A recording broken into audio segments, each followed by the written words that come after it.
cuarto A y de cuarto B. Vamos a seguir. Bueno, en clase anterior les mencionaba que no pasarán por alto los efectos del embargo. Mire, está en el artículo 549 del Código de Procedimiento Civil. Ahí están los efectos del embargo. Mayor consentimiento no pueden pedir ustedes. Mire, les estoy dando el asunto y les estoy dando la sentencia. Busquen las sentencias, ¿no? Busquen las sentencias. Por cierto que, es decir, estos alumnos míos, a los que yo quiero tanto porque no los conozco, son tan despreocupados que ni uno solo me ha dicho, doctor, ¿dónde consigo las sentencias? Usted no tiene las sentencias. Claro, no por eso se las voy a mandar. Búsquenlas.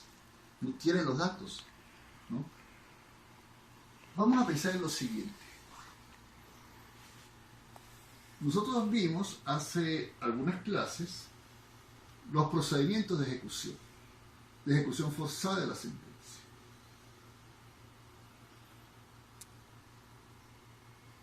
Y ustedes saben, por vía del 524, que si yo no ejecuto voluntariamente la sentencia, entonces el juez acuerda el embargo ejecutivo. Y como ustedes saben, en tanto que en vía cautelar tan solo puedo embargar bienes muebles, en vía ejecutiva, es decir, en ejecución forzada de sentencia, puedo embargar bienes de cualquier naturaleza. Entonces, embargados esos bienes ejecutivamente, tengo que pedir el justiprecio de los bienes a los efectos del remate, aunque el código primero habla de la publicidad del remate. Por tanto, vamos a comenzar con la publicidad del remate, en el entendido que antes del remate, en el procedimiento normal, viene el justiprecio. ¿Por qué? Porque el justiprecio es el que permite determinar, es decir, por cuánto se va a iniciar la puja, ¿no? El remate es la venta forzada de los bienes embargados ejecutivamente en el procedimiento de ejecución forzada de sentencia. Es decir, no hay una venta voluntaria. Como cuando usted compra un chocolate allá en la esquina, ¿cuánto cuesta el chocolate? El chocolate cuesta 10 bolívares. Bueno, denme un chocolate Savoy, aquí están los 10 bolívares. En el caso en concreto, la venta la impulsa, la ordena el juez sobre la base de la sentencia y sobre la base del procedimiento de ejecución forzada, que ya hemos estado estudiando. Y para realmente poder determinar cuál va a ser el precio, los efectos del remate, hay que ir, como les decía, al justiprecio. Pero primero está el remate, ¿no? El remate no es una venta consensuada, no es voluntaria, es forzada y se hace por intermedio de un tribunal en un procedimiento de carácter judicial que así lo determine. No podrá procederse al remate de los bienes embargados hasta tanto se han cumplido las disposiciones pues, del capítulo 7. ¿Cuáles son esas disposiciones? El remate de los bienes muebles, esta mesa, esta silla, este laptop, este teléfono, se anunciará en 3 distintas ocasiones, de 3 en 3 días, mediante carteles que se publicarán en un periódico del lugar de la sede del tribunal, y además en uno del lugar donde estén situados los bienes, si tal fuera el caso. Los bienes que fueron embargados mediante un tribunal comisionado en el municipio Libertador del Estado Mérida. Allá están depositados, pero el pleito está aquí está el expediente, pues según la norma, los carteles se publican en un diario del Estado Mérida, del municipio Libertador del Estado Mérida, y un diario del municipio San Cristóbal del Estado Táchira. Ahora, si los bienes están en el mismo sitio de la sede del tribunal, tan solo se publicarán en un solo periódico. Les vuelvo a leer. El remate de los bienes muebles se anunciará en 3 distintas ocasiones de 3 en 3 días, mediante carteles que se publicarán en un periódico del lugar donde tenga su sede el tribunal, San Cristóbal, y además en uno del lugar donde estén situados los bienes, Libertador del Estado Mérida, Mérida. Pero si coinciden en un solo lugar el tribunal y los bienes, entonces no hay necesidad de hacer más que la publicación en la sede del tribunal. ¿Sí? 3 carteles de 3 en 3 días. Si no hubiera periódico en la localidad, la publicación se hará en un periódico de la capital del estado. Imagínense ustedes que el tribunal es el del municipio Córdoba, con sede en Santana. Allá no hay periódico. Entonces hay que hacer la publicación en San Cristóbal, que es donde tenemos al Diario de la Nación. Yo no sé si está circulando en estos momentos el diario de los Andes. Antes hubo muchos periódicos aquí en San Cristóbal. Ahora, bueno, a duras penas tenemos, gracias a Dios, el Diario de la Nación. Sí, ajá. Pero fíjense que me complica la cosa, porque el otro tiene que publicarse en la capital de la República, que tenga circulación en el lugar, y ningún periódico de Caracas tiene en este momento circulación en la ciudad de San Cristóbal. Yo no he visto. Sí, yo no volví a ver el Universal, ni el Nacional, ni el Diario de Caracas, ni siquiera el Meridiano y el Mundo. No. El remate de los bienes inmuebles se anunciará en 3 distintas ocasiones, como en el primer caso de los muebles, pero no de 3 en 3 días, sino de 10 en 10 días mediante carteles que se publicarán en la misma forma indicada en el artículo anterior. Esto es, si los inmuebles están en la sede del tribunal o si están fuera de la sede del tribunal. Si el tribunal está en una localidad donde no hayan periódicos, entonces hay que publicarlos en la capital del estado, aquí en San Cristóbal, y además tiene que publicarse en la ciudad de Caracas. El cómputo de los días pues se hará conforme, es decir, de los 3 en 3 días se hará conforme al artículo 197 del Código de Procedimientos Civiles. Según el artículo 554, las partes de mutuo acuerdo celebrados durante la ejecución pueden convenir que el remate se anuncie no por 3 carteles, sino por un solo cartel. Las partes pueden, de mutuo acuerdo, celebrado durante el proceso de ejecución, no antes del procedimiento, ni en el procedimiento, sino durante el procedimiento de ejecución forzada de la sentencia, pueden convenir efectuar el remate con base a la publicación de un solo cartel, siempre que no haya terceros interesados en el asunto. Si se presentase algún tercero, ese acuerdo quedará sin efecto y se seguirán las reglas de los artículos 551 y 552. Ahora, ¿qué van a indicar los carteles? Los nombres y apellidos tanto del ejecutante como del ejecutado, los nombres y apellidos de las partes, la descripción de la cosa, objeto del remate. Trátese de un automóvil, de un laptop, de una computadora, de un teléfono celular, de una casa, de un apartamento, de un lote de terreno. Y en el último cartel de remate, en el último, es decir, en el tercero, en el último cartel de remate, que es el tercero, ¿no? O en el único cartel, si se hubiese realizado el acuerdo del 554, se indicará además el justiprecio de la cosa, o de cada una de ellas si fuesen varias, ¿no? Así como los gravámenes que ésta tenga y el lugar, día y hora en que se efectuará el remate. Les vuelvo a indicar en el último cartel, esto es en el tercero, además de los requisitos a los cuales se contrae el numeral 1 y la primera parte del numeral 2, adicionalmente tiene que establecerse el justiprecio de la cosa. Al público se le tiene que informar cuál es el valor de la cosa según justiprecio, y además deben de indicarse los gravámenes de la cosa y el lugar, día y hora en que se efectuará el remate. Como ustedes ven, ¿no?, al inicio del procedimiento de ejecución forzada, tenemos que, además de pedirle al juez la emisión de los carteles de remate, de inmediato igualmente pedirle que se dirija por vía escrita al registrador donde está inscrito el inmueble, por ejemplo, objeto del remate, para que le informe al tribunal cuáles son los gravámenes de la cosa. a efectos de incluir esos gravámenes en el último cartel de remate. De tal forma que los posibles postores estén informados no solo de quiénes son las partes en el procedimiento, sino de qué se va a rematar.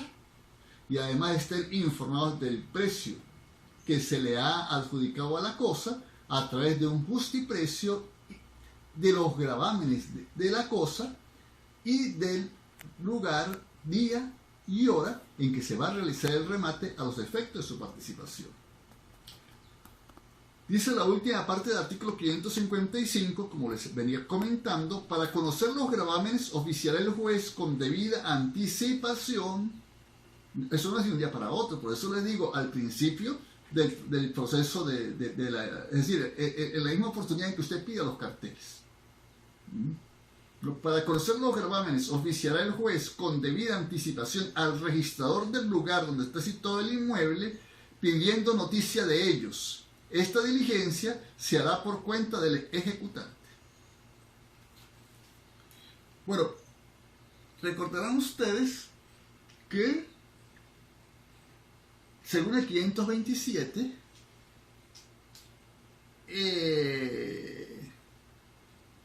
el remate comenzaba por la mitad del valor del justiprecio dado a los bienes, ¿recuerdan?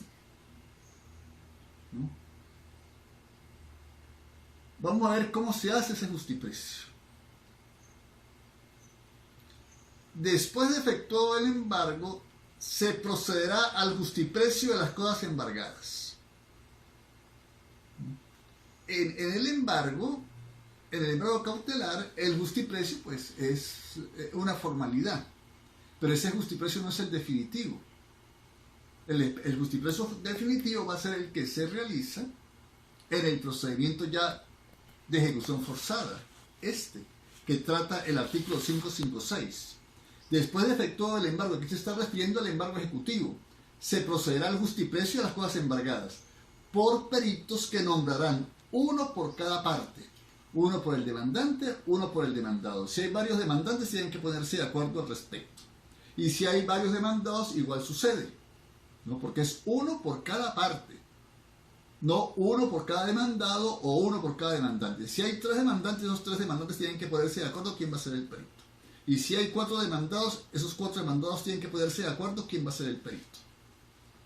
Y entre ellos van a acordar, entre esas partes, van a acordar quién va a ser el tercero. Y si no lo acuerdan, ese tercero lo nombra el tribunal.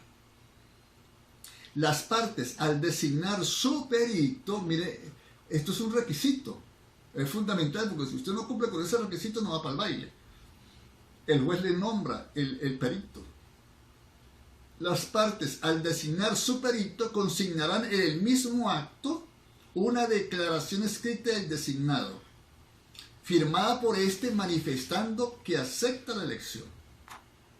Es decir, usted tiene mañana un acto en el Tribunal Primero Civil, se van a designar unos peritos en un pleito suyo, y usted quiere nombrar a Milan, y es decir, va a llevar también a Guisa por si acaso le objetan a Milan. Entonces usted tiene que pedirle a Milan que le haga una declaración escrita dirigida al tribunal, donde se identifica el expediente y donde se declara que él acepta, es decir, la designación que se haga en ese expediente para ser perito en el procedimiento de remate de tal o cual inmueble. En caso de no consignar la manifestación a que se refiere el presente artículo, el nombramiento lo efectuará el juez en el mismo acto. El juez no está para perder el tiempo. Si usted no lleva la carta de aceptación del perito, el perito se lo nombra el juez en representación suya. Para ser perito avaluador, se requiere residir en el lugar donde estén situados los bienes. Es decir, en San Cristóbal, en Santana, en Rubio, si están ubicados en esos lugares. Y poseer conocimientos prácticos de las características, calidad y precios de las cosas que serán objeto de justiprecio. Fíjense que no se requiere una calificación técnica ni profesional, sino conocimientos prácticos. Porque imagínense ustedes, no necesariamente en algunas localidades pensemos en Delicias, en San Joaquín de Navay vamos a conseguir un experto egresado de una universidad nacional o de una universidad privada, ¿no? Entonces se buscan personas del lugar que tengan conocimientos propios, que tengan experiencia en la materia, para que ellos avalúen esos inmuebles o los bienes que van a ser objeto del justiprecio. Esto a su vez tiene fundamento en otras variables, porque una cosa son los inmuebles o pensemos los ganados en Delicias, municipio Urdaneta del estado Táchira, y otra cosa son los ganados ya aquí en San Cristóbal o los inmuebles aquí en San Cristóbal. Entonces por eso se requiere que la persona sea del lugar, porque esa persona tiene esa experiencia, tiene digamos la información, tiene acceso mucho más fácil para determinar cuál es el precio de una casa en la urbanización La Guayana que para determinar cuál es el precio de una casa en la entrada de Delicias. ¿Ven? Que si es en Delicias, nombramos uno de Delicias. Si es en Rubio, nombramos uno de Rubio. Si es en San Cristóbal, nombramos uno de San Cristóbal, ¿no? Con conocimientos prácticos, no necesariamente un ingeniero. Hoy por hoy lo recomendable sería un ingeniero, pero no siempre tenemos ingenieros, ¿no? Les vuelvo a leer: para ser perito evaluador se requiere residir en el lugar donde estén situados los bienes y poseer conocimientos prácticos de las características, calidad y precios de las cosas que serán objeto del justiprecio. Imagínense, yo soy abogado y yo de esto corte y pegue. Yo no puedo ser perito para esto. Por más que tenga un computador, tengo por ahí otra computadora guardada, tengo uno en la oficina, porque yo no tengo conocimientos prácticos, no sé ni cuánto cuesta. Si no sé cuánto cuesta, no sé manejarla, es decir, cómo lo voy a probar para determinar cuál puede eventualmente ser el precio. Entonces, es decir, puede ser un abogado, puede ser un contador, puede ser un muchacho de esos negocios que hay en los pueblos donde hay 3 o 4 computadoras, siempre y cuando tenga conocimientos prácticos de lo que puede ser el valor de un artefacto de este tipo, según sea su modelo, su año, su funcionamiento, ¿no? El tribunal deberá determinar si hubiesen cosas de especie y naturaleza diferentes, si harán tantos peritajes como sean necesarios, determinando el tribunal los que deben ejecutarse separadamente. Pues bueno, en el procedimiento tenemos semovientes, tenemos gallinas, tenemos enlatados, tenemos computadoras, tenemos inmuebles. Pues, es decir, en ese caso se requerirán distintos peritos, ¿ve? Porque no siempre un solo perito tiene la capacidad para hacer esos peritajes, porque no tiene los conocimientos prácticos. El que sabe de ganado conoce de ganado, del precio de ganado en pie, pero no conoce cuánto cuesta una gallina, ¿no? Y el que sabe de ganado y de gallinas no sabe cuánto cuesta un apartamento, un lote de terreno o una parcela en San Cristóbal, una finca en Rubio, ¿ve? Por eso, es decir, si hay varias cosas de distinta especie, entonces, es decir, se nombrará un perito, que es lo recomendable, para hacer el avalúo de cada una de esas cosas. La recusación contra los peritos deberá proponerse el mismo día de su nombramiento o en los 2 días siguientes. Sí, porque el perito pues, es un auxiliar de la justicia, y el perito, por tanto, es susceptible de recusación. Cuando los bienes que vayan a ser objeto de justiprecio estén situados fuera de la jurisdicción del tribunal, este comisionará a uno de su misma categoría del lugar donde se encuentren los bienes para que efectúe la diligencia del justiprecio. Esto como consecuencia de lo que establece el primera parte del artículo 556. El tribunal debe nombrar para realizar el peritaje personas con conocimientos prácticos sobre el particular que resida en el lugar. Por eso, si los bienes estén en Rubio, entonces el juzgado primero civil va a comisionar al juzgado del municipio Junín, y será en el municipio Junín donde se realice el nombramiento de los peritos y todo el procedimiento relacionado con el peritaje.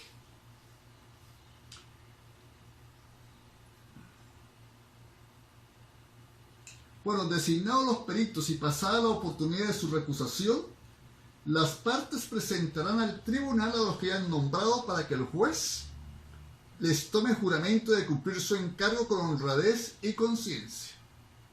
Les tome juramento de cumplir su encargo. Si tan solo en aquel oficio ellos aceptaron el encargo. No habían sido nombrados. Ellos fueron nombrados en la oportunidad establecida para el tribunal para el nombramiento de los peritos, y hasta ahí se llegó. Se nombraron los peritos, todavía no son funcionarios auxiliares del Poder Judicial.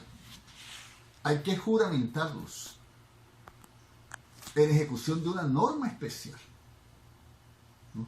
Tienen que, es decir, jurar cumplir el cargo, ¿no? De ahí la exigencia del Código de Procedimiento Civil, ¿no? Porque son auxiliares de la justicia. Si hubieran peritos designados por el tribunal, serán notificados mediante boleta a menos que estos se presenten voluntariamente.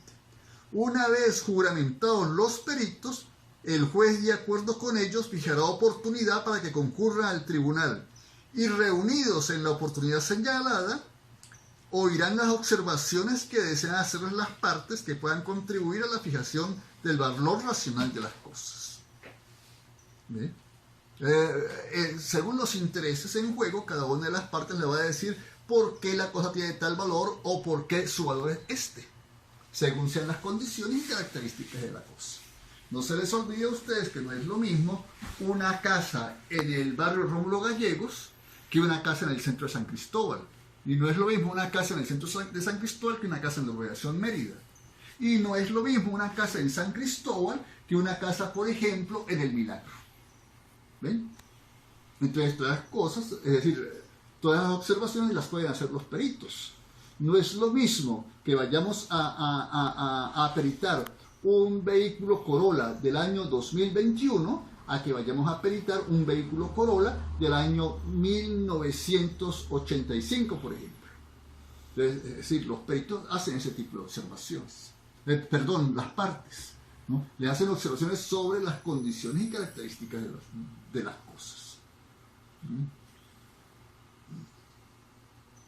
Si las partes no concurrieren o una vez oídas estas, en el caso de que lo hagan, conferenciarán en privado los peritos en la sede del tribunal y fijarán el justiprecio, el cual será fijado por mayoría de votos.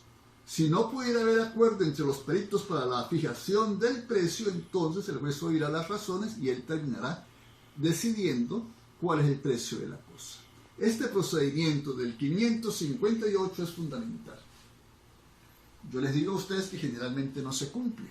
Se juramentan los peritos y en el momento de la juramentación los peritos le piden al juez un laxo, pero no se reúnen con el juez ni fijan oportunidad para oír a las partes. Y es fundamental oír a las partes. No es vinculante para los peritos lo que digan las partes, porque las partes no son las expertas. Las partes no tienen esa capacidad. Los que tienen esa capacidad, los que tienen la pericia, son los nombrados por el tribunal. Pero indudablemente que las observaciones que hagan las partes son importantes para los peritos y pudieran eventualmente tomarlas en consideración. Pero esos alegatos no son vinculantes. Sencillamente Alberto Labrador no es el experto. Si hubiera sido el experto, lo hubiesen nombrado para peritar a evaluar este laptop.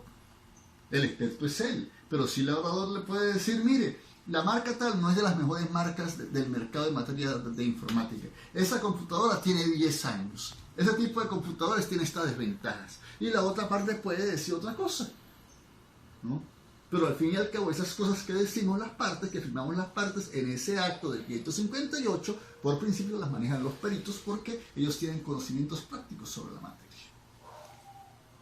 De la reunión y decisión de los peritos se levantará un acta que contendrá las razones y argumentos que sirvieron de fundamento para la fijación del justiprecio y el valor asignado al bien o bienes objeto de él. También podrán los peritos consignar el justiprecio mediante escrito que entregarán al tribunal el día fijado para la reunión. Es decir, realmente, en otras palabras, los peritos hacen un avalúo y las motivaciones están en el avalúo y generalmente son de carácter técnico y, como les indico, No participan ni el juez ni participan las partes. Y desde ese punto de vista puede haber, es decir, una violación al artículo 558. El justiprecio fijado por los peritos es vinculante para el juez. El mismo día de la reunión de los peritos en el tribunal para la fijación del justiprecio, podrán las partes impugnar el resultado por error sobre la identidad. Fíjense bien, aquí hay un recurso, el 561. El mismo día de la reunión de los peritos en el tribunal para la fijación del justiprecio, podrán las partes impugnar el recurso por error sobre la identidad. No era el bien. Se valoró o se justipreció un bien equivocado. Erraron en la determinación y en la identificación del bien. Y eso sucede. Imagínense ustedes un conjunto residencial. Hay 10 torres. La torre 1 a la 10. Y el apartamento es el apartamento 10-4 de la torre 5. Pensemos, sí. Peritaron el 10-4 pero no de la torre 5, sino de la torre 6. ¿Ven? Ese error puede producirse. Se equivocaron en los linderos. Eso puede producirse. Si hay un error en los linderos, ese no es el bien. El mismo día de la reunión de los peritos en el tribunal para la fijación del justiprecio, podrán las partes impugnar el resultado por el error de identidad. No se les olvide que el acta de remate va a servir de documento de propiedad de quien gane la puja. Entonces el bien tiene que estar perfectamente determinado. Si el bien peritado no es o tiene un error de identidad, es decir, el tribunal le va a transmitir ese error al acta de remate y cuando se vaya a insertar en el registro, por esas omisiones, por esos errores, no se va a poder registrar. Entonces, el mismo día de la reunión de los peritos en el tribunal para la fijación del justiprecio, podrán las partes impugnar el resultado por el error sobre la identidad de la cosa o calidad de la cosa justipreciada. Le están acreditando unas condiciones, unas cualidades que no tiene la cosa, lo cual probarán dentro de los 5 días siguientes. Pero fíjense que la impugnación tiene que hacerse el mismo día de la reunión de los peritos. En otras palabras, el mismo día en que los peritos consignen el avalúo en el tribunal. Por eso ustedes tienen que estar pendientes, ¿no? Esa es la oportunidad de la impugnación, ¿no? Y hay pues un procedimiento probatorio de 5 días y el juez va a resolver al 6º sobre la impugnación. Y en caso de declarar firme el justiprecio fijado por los peritos, impondrá al impugnante una multa. Y no se oirá apelación. Ahora bien, ¿recuerdan el 538? Nosotros cuando estudiamos el 538 hablamos de las lechugas, ¿recuerdan? De los camarones, hablamos del queso, del jamón, de los productos que se descomponen muy rápido. Y entonces ahí teníamos un caso de un remate por adelantado, es decir, se adelanta el procedimiento del remate, ¿no? En casos de productos perecederos, productos que se descomponen violentamente. Aquí el 562 no es un caso semejante, pero ello se hace por los altos costos de depósito. Ya no porque hay un procedimiento de descomposición muy violento, como puede suceder en las carnes, en los quesos, en los mariscos, en los pescados, sino porque es decir, el depósito sale muy costoso. Las partes pueden, de mutuo acuerdo, celebrado durante la ejecución, efectuar ellas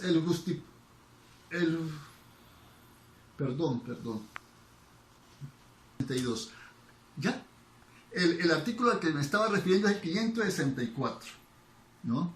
Es decir, que con el 538 tipifican el remate por adelantado, porque el 562 es muy parecido o muy semejante al 554, que permite a las partes acordar durante el procedimiento de ejecución nombrar un solo perito para que haga el justiprecio. Es decir, no que sean 3, uno por cada parte y uno nombrado por el tribunal, sino que un solo perito sea quien haga el justiprecio. Y eso se puede hacer, pero durante el procedimiento de ejecución. Antes, en vigencia del código anterior, se podía hacer desde el momento mismo en que se celebrara el contrato. Ahora no. Tiene que ser en el procedimiento de ejecución, siempre y cuando no se afecten derechos de terceros. Si se afectan derechos de terceros, ese acuerdo queda sin ningún valor jurídico y entonces se nombrarán los 3 peritos. Bueno, aquí me cortaron muy rápido, pero ustedes saben que es todo. Muchas gracias. Más adelante vamos a ver si terminamos ya con la materia al referirnos a la subasta, el procedimiento de subasta.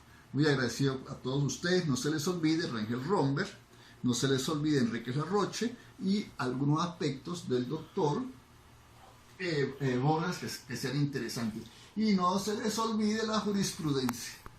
Miren, ahí tengo la jurisprudencia para ustedes, ¿no? Y la que está aquí en la computadora, que les recomendé hoy.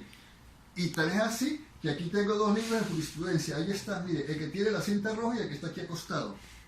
Porque de esa jurisprudencia me valí para el examen de arrastre, el final de arrastre. Entonces muy agradecido, cualquier cosa por el WhatsApp, yo estoy a la orden, pero por el WhatsApp del curso, me puede hacer cualquier tipo de pregunta relacionada con la materia, ¿no? Relacionada con la materia. Y vamos a ver si algún día, el próximo año escolar, pues nos conocemos, sabemos quién es quién. Muy agradecido y un gusto haber estado con ustedes.